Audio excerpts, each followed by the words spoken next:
آئی مقصہ حکیم اور میں عارف والا سے بلونگ کرتی ہوں، اور میں نے 2013 میں دانی اسکول چشتیہ میں ایڈمیشن لیا تھا. وہاں سے میں نے FSC کی تھی A+ گریڈ کے ساتھ، اور اس کے بعد میرا سپیریئر یونیورسٹی میں ایڈمیشن ہوا پرائیویٹ، اور وہاں سے میں نے BS کیا ہے میڈیکل لیب ٹیکنیشین میں، اور اب میں ایز اے ٹیچر ورک کر رہی ہوں سپیریئر یونیورسٹی میں ہی. ویری گڈ، جی ماشاء سر. اللہ. لیکن سر میں آپ سے ایک کوشچن یہ کرنا چاہتی ہوں کہ جو لیپ ٹاپ کی اسکیم تھی وہ لیپ ٹاپ پرووائڈ کیے گئے تھے آن دا بیسس آف میرٹ. تو اگر ضروری نہیں ہے کہ اگر کسی نے پرائیویٹ سیکٹر میں ایڈمیشن لیا ہے تو وہ افورڈ کر سکتا ہے. اٹس ناٹ کمپلسری ہی اور شی کین افورڈ. ہو سکتا ہے کچھ وجوہات ایسے بنے ہوں کہ اس کو ایڈمیشن لینا پڑا، لائک اسکالرشپ کا ریزن ہو سکتا ہے کہ اسے اسی ایئر میں ایڈمیشن لینا تھا، ادروائز اسے اسکالرشپ نہیں ملتا.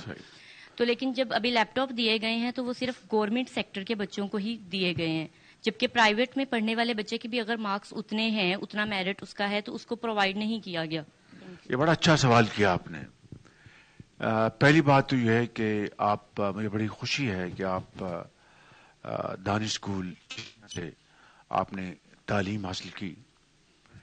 میں چاہوں گا اگر آپ یہ بھی ذرا بیٹی بتائیں کہ وہاں پر جو سہولتیں جو میسر تھیں وہ کیسی تھیں؟ سر دانی اسکول میں بہت اچھی سہولتیں مطلب دی گئی ہیں، بہت کوآپریٹو تھا سارا کچھ. اور سب سے مین بات یہ ہے کہ میرے پیرنٹس افورڈ نہیں کر سکتے تھے کہ میں یہاں یونیورسٹی تک آ سکتی.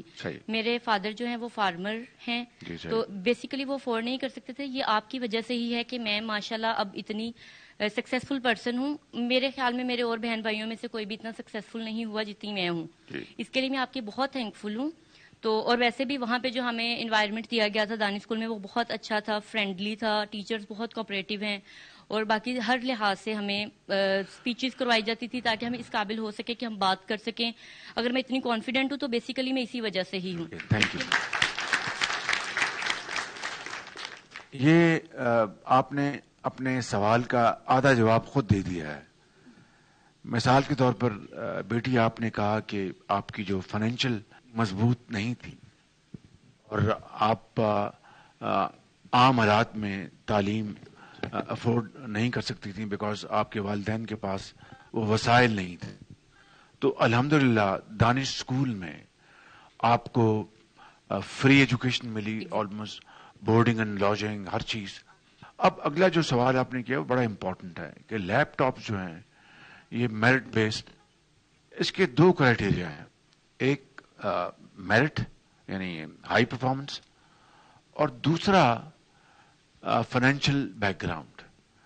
اب جو گرامر اسکول کے یا پرائیویٹ اسکولس کے بچے اور بچیاں ہیں ان کی اوور ویلمنگ میجورٹی، ان بچوں کے والدین کی جو فائنینشیل جو کنڈیشن ہے وہ بڑی افورڈ کر سکتے ہیں، ورنہ اتنی بڑی فیسیں کس طرح ادا کر سکتے ہیں. تو یہی وہ کرائٹیریا ہے، یہی وہ دوسرا پلر ہے. ایک ہو گیا ہائی اچیور جس نے محنت کی، لالٹین کے نیچے جس نے پڑھا اور A گریڈز لیے، اور دوسرا فائنینشیل بیک گراؤنڈ. تو فائنینشیل بیک گراؤنڈ میں ہم ہر ایک سے تو نہیں پوچھ سکتے کہ بھائی آپ کی فائنینشیل بیک گراؤنڈ کیا ہے. لہذا جو پبلک سکولز ہیں، گورنمنٹ کے سکولز جو ہیں، وہاں پر میجورٹی وہ بچے آتے ہیں جن کے فائنینشیل بیک گراؤنڈ جو اتنی ساؤنڈ نہیں ہوتی. یہ دو پلرز ہیں. Thank you.